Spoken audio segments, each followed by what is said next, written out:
Good evening, students. Yes, today we are going to start with small scale industries. In the earlier class, we completed IPR 1956. ठीक है, I hope the concept is clear to you all. हमने last line में, if you remember, अब मैंने last line में आपको एक point बोला था जब हम फीचर्स कर रहे थे IPR 1956 के, कि इस पॉलिसी रेजोल्यूशन ने स्मॉल स्केल इंडस्ट्रीज़ और कॉटेज इंडस्ट्रीज़ पे ज़्यादा फोकस करने की ज़रूरत को फील किया। ठीक है ना। तो आज हम वही करने जा रहे हैं, SSI, that is small scale industries. क्यों उन्होंने इसकी इम्पोर्टेंस, इसकी सिग्निफिकेंस को ज़्यादा स्ट्रेस आउट किया, क्यों उन्होंने इसको ज़्यादा फोकस करने के लिए कहा। ठीक है ना। Yes, so students, at the end of the class you will be able to understand about SSI, investment limit. ठीक है, इन्वेस्टमेंट लिमिट का मतलब है कि कितनी मिनिमम लिमिट या मैक्सिमम लिमिट होनी चाहिए तभी वो एक स्मॉल स्केल इंडस्ट्री बन सकती है। ठीक है ना। और उसका क्या रोल है, इम्पोर्टेंस है एक इकोनॉमी के लिए, और SSI को कौन सी प्रॉब्लम्स जनरली फेस करने को मिलती हैं। Yes, SSI, the SSI are the life line of the developing economy like India. ठीक है, मैंने आपको पहले भी बताया कि जो इंडियन इकोनॉमी है हमारी, ठीक है, वो एक डेवलपिंग स्टेज में है। It is not developed economy, it is in the developing stage. ठीक है, तो डेवलपिंग स्टेज में है तो कहने का मतलब है कि यहाँ पे जो है अभी इंडस्ट्रियलाइजेशन होना अच्छे से बाकी है, प्रॉपर मॉडर्नाइजेशन होना अच्छे से बाकी है। ठीक है ना, इस तरह से। और दूसरी बात यह है कि हमारे इंडियन इकोनॉमी में, हमारे इंडिया में बहुत सारी और भी प्रॉब्लम्स हैं, लाइक पॉवर्टी है, अनएम्प्लॉयमेंट है, ये सब। तो अगर हम SSI जैसे मॉडल को अडॉप्ट करते हैं इंडस्ट्रीज़ के, उसमें स्मॉल स्केल इंडस्ट्रीज़ को अगर हम सेटअप करते हैं, then it is going to help a lot to Indian economy. ठीक है ना। अब हम ऐसा क्यों कह रहे हैं, किस तरह से हेल्प करेगी, because it is a very crucial sector, very important sector of the economy. अगर हम इसको फाइनेंशियल पॉइंट ऑफ व्यू से देखें या फिर इसको सोशल पॉइंट ऑफ व्यू से अगर हम इसको देखते हैं, फाइनेंशियल पॉइंट ऑफ व्यू से हम इसलिए कह रहे हैं कि इसमें ज़्यादा करोड़ जैसे होता है ना, मतलब एक छोटी स्मॉल स्केल इंडस्ट्री अगर आपको यूनिट शुरू करनी है तो उसमें आपका जो है वो लैक्स में काम हो जाएगा आपका। ठीक है ना। और सोशल पॉइंट ऑफ व्यू से इसलिए है कि लोग अपने टैलेंट का यूज़ कर सकते हैं, लोग जो हैं वो अपना जो हुनर है उसका यूज़ करते हुए कोई भी प्रोडक्ट बनाना शुरू कर सकते हैं, और धीरे धीरे जो यूनिट है वो 1 से 10 पे पहुंच जाएगी, मतलब A से वो Z पे, B पे पहुंच जाएगी। ठीक है ना। कहने का मतलब ये है कि वो एक प्रोग्रेस की सीढ़ी चढ़नी शुरू हो जाएगी। तो पर कैपिटा इनकम को इंक्रीज़ करने के लिए और रिसोर्सेज को यूटिलाइज़ करने के लिए प्रॉपरली SSI जो है वो बहुत ही इम्पोर्टेंट सेक्टर है, बहुत ही इम्पोर्टेंट थिंग है, चीज़ है।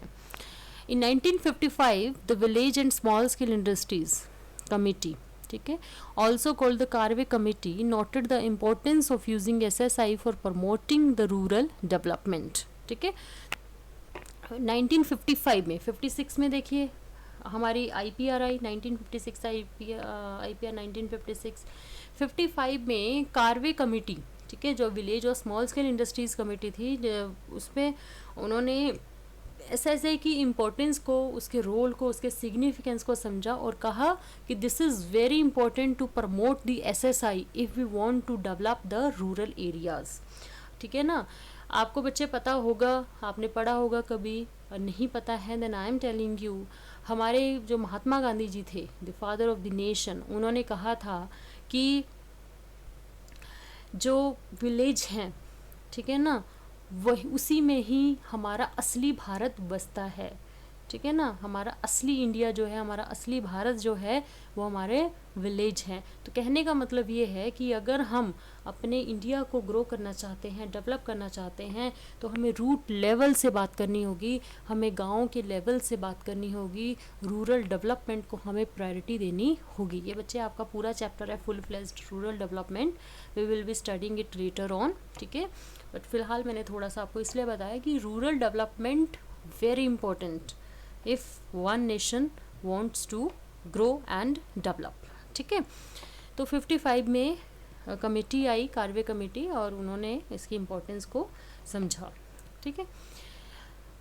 If we go by the definition of SSI, then it is defined with reference to the maximum investment, ठीक है। एक यूनिट पे, एसेट की यूनिट पे कितनी इन्वेस्टमेंट मैक्सिमम अलाउड है, उससे ही हम जो है वो SSI मतलब उसको कह सकते हैं SSI, ठीक है। Essentially the SSI generally comprised of, SSI में कौन सी इंडस्ट्रीज आ जाएंगी, कौन से वो आ जाएंगी, which manufactures produce and render services with the help of machine and man power, ठीक है।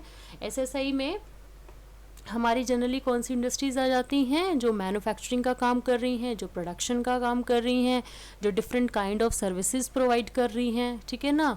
और इसमें दोनों का यूज़ हो रहा है, मशीन्स का भी यूज़ हो रहा है और मैन पावर का भी यूज़ हो रहा है, और जनरली इसमें ज़्यादा मैन पावर यूज़ होती है, ठीक है ना। और जो अगर हम इन्वेस्टमेंट की बात करें तो ये limit over the period of time it has been keep on changing, है ना, ये चेंज होती रही है लिमिट, ठीक है। क्योंकि आज की डेट में बच्चे जो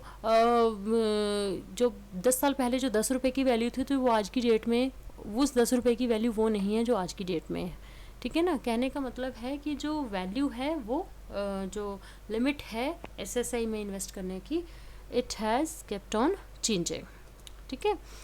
नाउ इन्वेस्टमेंट लिमिट की बात अगर हम करें तो in 1950 SSI unit was one which invested A maximum of ₹5 lakh. अब देखिए, अगर आप आज से 70 ईयर्स पहले, 70 साल पहले की अगर आप बात कर रहे हैं, तो 1950 में एक SSI यूनिट वो होती थी जिसमें मैक्सिमम 5 लाख रुपए का इन्वेस्टमेंट हो रखा है।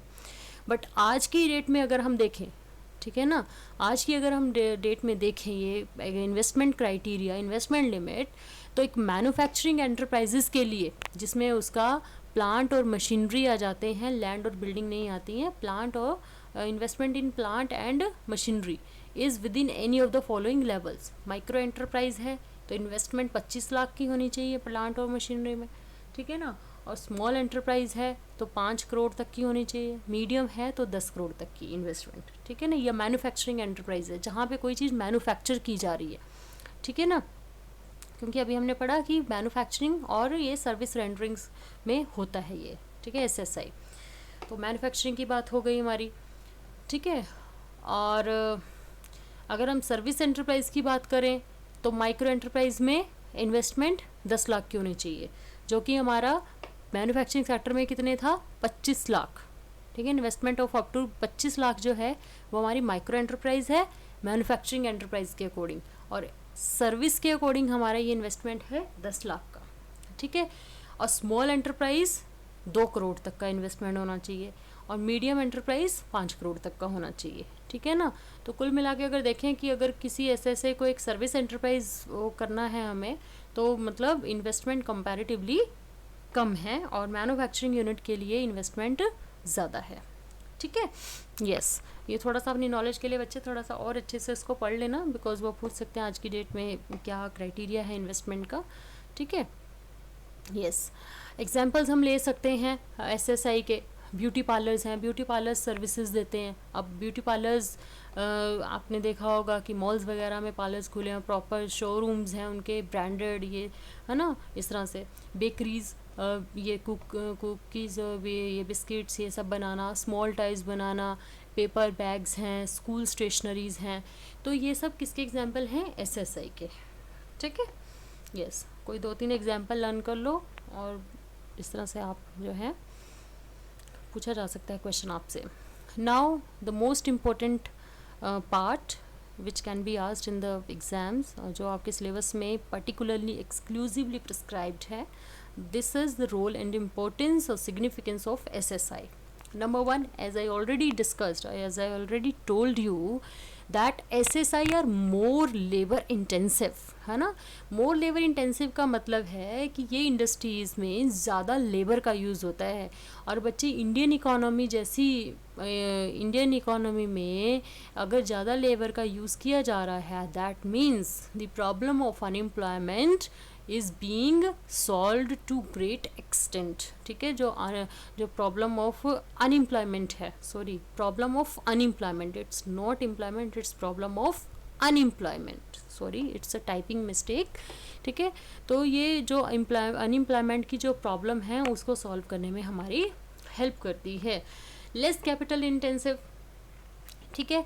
अब इसमें मैंने पहले ही बताया कि इसमें ज़्यादा जो है वो लेबर का यूज़ होता है और मशीन का कम यूज़ होता है। मशीन का कम यूज़ हो रहा है तो ये इसमें ज़्यादा मशीनरी की यूज़ नहीं होता। और इंडिया, अगर इंडियन इकोनॉमी जैसी बात है, कंट्री की बात है, तो कैपिटल यहाँ पे कमी होती है, कैपिटल स्कैर्स है यहाँ पे, ठीक है ना। तो ये बेस्ट सूटेड इंडस्ट्रीज़ है country like India. Number 3, self employment, है ना। It provides opportunity for the people who want to start up their own business, है ना। जो लोग अपना खुद का स्टार्टअप शुरू करना चाहते हैं, बिजनेस स्टार्ट करना चाहते हैं, शुरू करना चाहते हैं, उन लोगों के लिए एसएसआई जो है वो एक बहुत बड़ी अपॉर्चुनिटी है आगे बढ़ने के लिए, ठीक है। Number 4, seed beds for large scale industries. अब बच्चे देखो, जैसे एक बच्चा होता है वो शुरू में ही तो बड़ा नहीं हो जाता, इट टेक्स टाइम, है ना।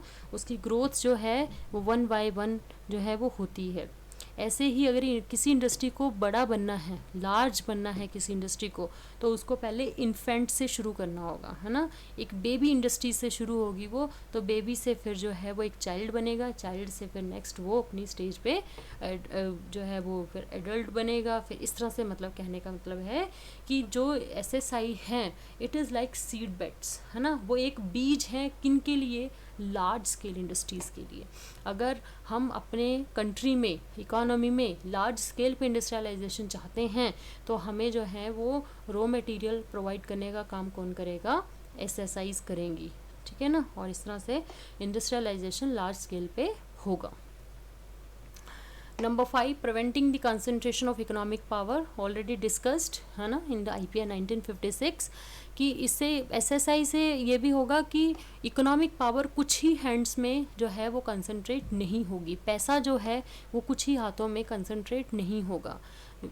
लोग इसको इजीली अपने वे से स्टार्ट कर सकते हैं, ठीक है ना। जैसे उनके पास कैपिटल अवेलेबिलिटी है उसके अकॉर्डिंग वो उसको पहले कॉटेज इंडस्ट्री स्टार्ट करेंगे, और कॉटेज से फिर वो एसएसआई में एंट्री करेंगे।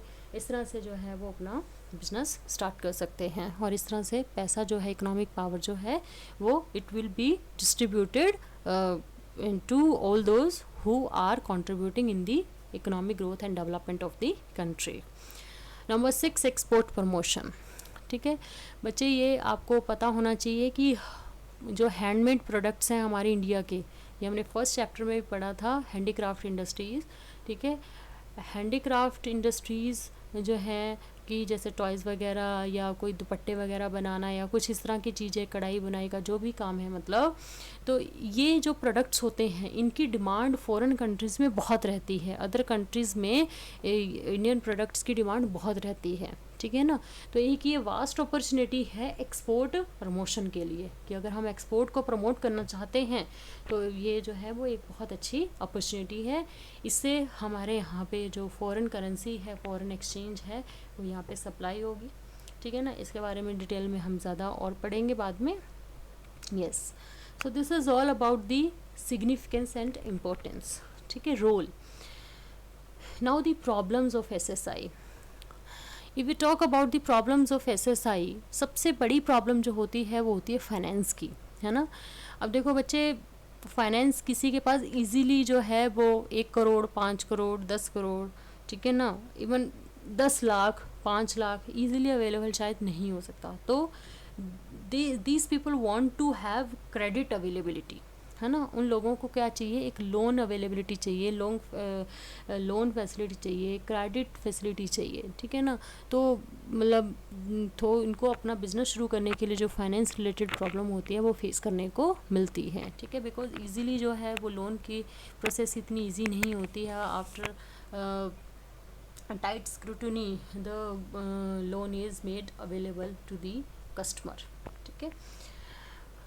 Number 2, shortage of raw material की शॉर्टेज होती है। जो भी काम उनको स्टार्ट करना है, लाइक टॉयज़ बनाना है ना, प्लास्टिक रॉ मटेरियल कहाँ से अवेलेबल होगा, कितने से मिलेगा, पैसे में मिलेगा, ये जो है इसकी जो है वो कमी, इसकी वजह से भी जो है एसएसआई को प्रॉब्लम्स आती हैं अपना सेटअप करने के लिए। मार्केटिंग, है ना, मार्केटिंग करने के लिए प्रॉपर नॉलेज की ज़रूरत होती है, अपना एक रिप्रेजेंटेटिव की ज़रूरत होती है जो मार्केट में प्रोडक्ट को जो है वो मतलब उसका प्रचार करे, है ना, प्रीच करे उसके बारे में, एडवर्टाइज़ करे, ठीक है, because it also have some मतलब यू नो फाइनेंशियल इश्यूज़ ना, तो उस मार्केटिंग में डिफ़िकल्टी आती है।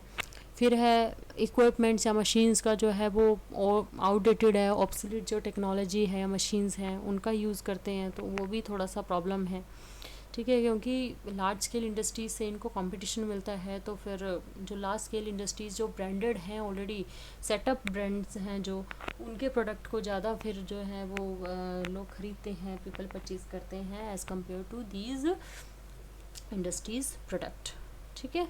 So this is all about problems of SSI।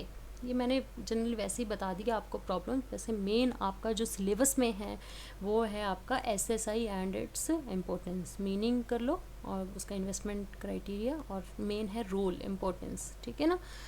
Yes, ये नॉलेज के लिए मैंने आपको बता दिया problem of SSI। Now the assignment part, 1 mark question, what are small scale industries? Number 2, give 2 examples of SSI. Which committee noted the significance and importance of SSI? ठीक है, now question carrying 3 marks. Question number 4, briefly explain the investment limit in the SSI. अभी जो बताया आपको वो उसमें जैसे manufacturing sector, enterprise और सर्विस एंटरप्राइज, ठीक है, इस तरह से।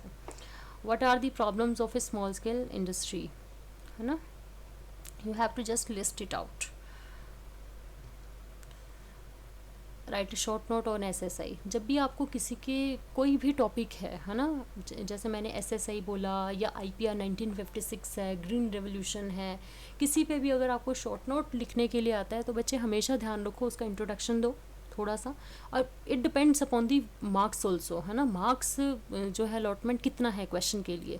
If this question is for 3 marks तो 1-2 लाइन का इंट्रोडक्शन, 2-3 एक उसका मीनिंग हो जाएगा, और अगर उसका कोई इंपॉर्टेंस फीचर्स ऑब्जेक्टिव हैं तो वो जो है वो 2-2 लाइनों में वो मेंशन कर दो, ठीक है ना। अगर ये 4 marks का है तो ऐसा ही इंट्रोडक्शन थोड़ा सा कर दो बड़ा, और फिर जो भी मतलब उसका ना हर पार्ट को जो है वो लिखने की कोशिश करो, ठीक है ना।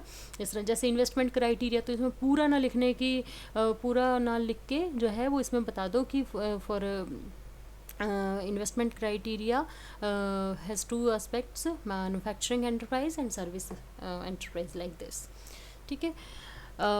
Now question number 7, SSI plays a very important role in the economic growth and development of the country like India.